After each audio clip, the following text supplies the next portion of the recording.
दुनिया के खत्म हो जाने के बाद सिर्फ एक ही जगह ऐसी बची थी जहाँ पर रहा जा सकता है। वहाँ पर एक लड़की रहा करती थी। थोड़ी दिनों में एक आदमी वहाँ पर आकर पहुँचता है। अब आगे क्या होगा ये आज की हमारी मूवी जेड फॉर जैकर है एक हॉलीवुड मूवी में हम देखेंगे। आगे इस मूवी में ट्विस्ट आता है तो अंत तक इस वीडियो को जरूर देखिएगा। अगर आपको वीडियो अच्छा लगता है तो प्लीज इसे लाइक कमेंट जरूर कर दीजिएगा। अब बिना किसी देरी के एक्सप्लेनेशन स्टार्ट करते हैं। मूवी स्टार्ट होते हमें पता चलता है कि पूरा वर्ल्ड बर्बाद हो चुका है। हम हमारी मेन कैरेक्टर एन को देखते हैं। एन अकेली सिटी में घूम रही थी। उसे जीने के लिए जो भी चीजें लगेगी ये सारी चीजें उठाकर अपने घर जा रही थी।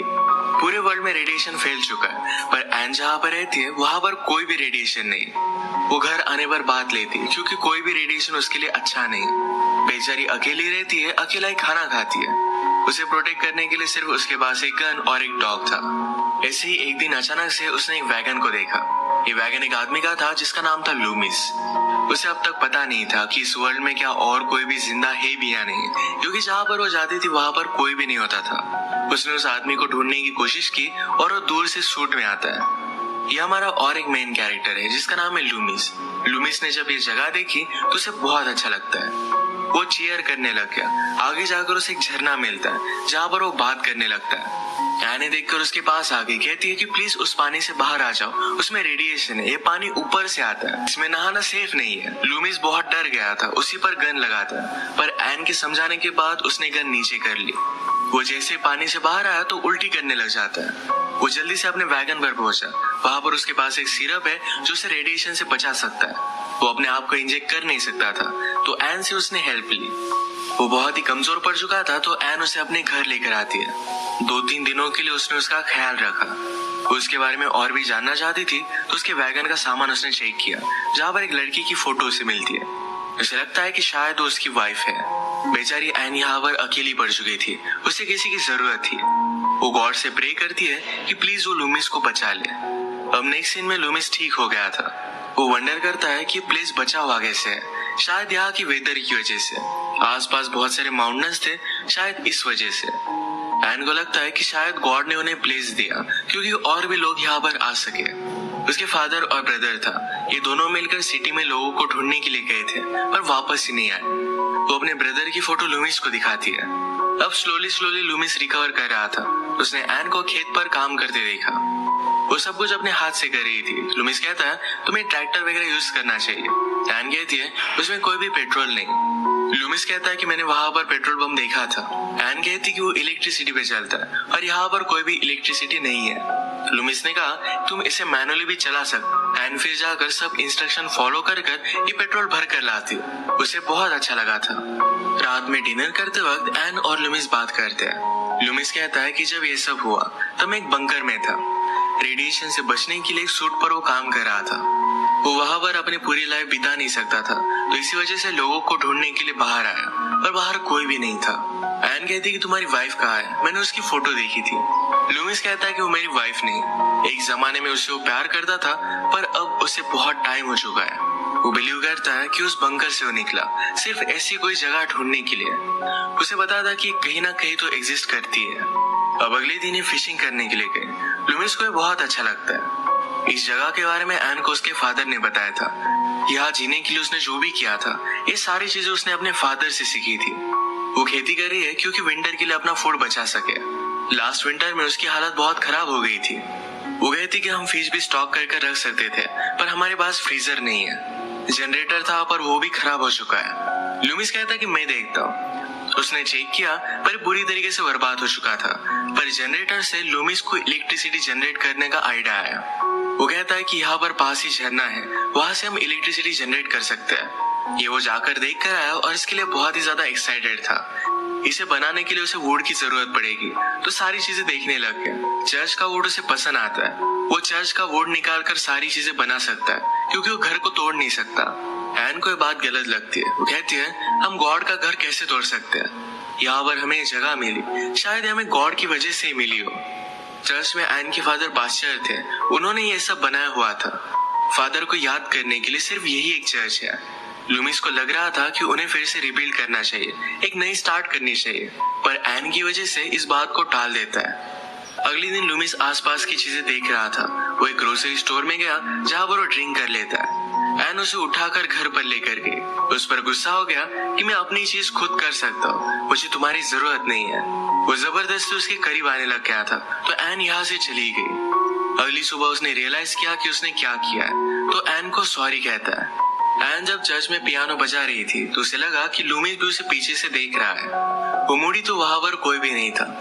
लूमिस लकड़ियां तोड़ रहा था तो एन उसे कहती है, तुम्हें अंदर आना चाहिए था। वो क्या बोल रही थी इसके बारे में लूमिस को कुछ भी पता नहीं था। रात में वो बहुत ही अच्छा सा डिनर बनाती है, एक थोड़ी सी वाइन लेते हैं। एन ने लूमिस से कहा कि हम दोनों में सारी चीजें अच्छे से होनी चाहिए। वो उसके साथ झगड़ना नहीं चाहती। ये डिनर कर कर म्यूजिक लगाते, अच्छा सा डांस करते हैं। एक दूसरे को उन्होंने किस कर लिया। इसके बाद ऊपर आए। एन को लूमिस के साथ इंटीमेट होना था और लूमिस उसे कहता है, अगर हमने ये सब किया तो हम दोनों में बहुत सारी चीजें बदल जाएगी। हमारी रिलेशनशिप कॉम्प्लिकेटेड हो सकती है। ऐसा नहीं कि मैं तुम्हें नहीं चाहता, पर हमें जरा टाइम लेना चाहिए। एक दूसरे को कंपनी देने के लिए ये दोनों आज रात एक ही बेड पर सोए। सुबह एन जब घूम रही थी तो उसका डॉग और एक आदमी को ढूंढ लेता है। ये हमारा और एक मेन कैरेक्टर है, उसका नाम है केलब। केलब ने एन को देखकर कहा कि मैं आपको तकलीफ नहीं देना चाहता, पर अगर मुझे कुछ पानी मिल जाए तो बहुत अच्छा होगा। एन फिर उसे घर लेकर आती है। लूमिस तो केलब को देखकर पहले सस्पिशियस था, पर बाद में उसे पता चलता है कि वो थ्रेट नहीं है। उसे पानी वगैरह देता है, आगे के प्लान्स पूछता है। केलब एक दूर की सिटी में जाने वाला था। उसे पता था कि वहां पर लोग जिंदा है।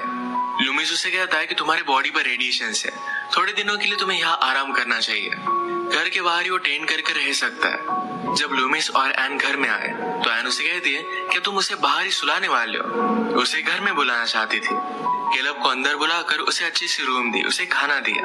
केलब कहता है कि बाहर हालात बहुत खराब है। लूमिस ने कहा कि जब मैं वहां पर था तो एक लड़का मेरे वैगन के पास आया था। मेरा फूड वो चोरी कर रहा था। उसकी पूरी बॉडी पर रेडिएशंस थे। मैं जब उसके पास आया तो उसने मुझ पर चाकू लगाया, पर वो बहुत वीक था। मैंने अपनी गन निकाली तो उसने कहा कि प्लीज मुझे मार डालो। उसे बहुत ही ज्यादा पेन हो रहा था। मैं ऐसा कुछ भी कर नहीं पाया। उसे मरने के लिए वैसे ही छोड़कर आ गया। केलब कहता है कि जब ये सब हुआ तो मैं माइन में काम कर रहा था। हम 4 लोग थे। थोड़े दिन बीत गए और हम में से एक को वहां से बाहर निकलना था। हमने उसे रोकने की कोशिश की क्योंकि बाहर बहुत सारे रेडिएशंस थे। वो माना नहीं तो मेरे 2 फ्रेंड्स और उसमें फाइट हो गई। इस फाइट में उन सब लोगों ने एक दूसरे को मार डाला था। इनका लंच खत्म हो जाने के बाद केलब जो अपने रूम में था तो लूमिस एन से बात करता है। वो कहता है कि तुम उसे घर में क्यों आने दे रही हो। एन को नहीं लगता कि केलब उन्हें हर्ट कर सकता है। उसने लूमिस से पूछा, तुमने मुझे उस बच्चे के बारे में बताया क्यों नहीं था।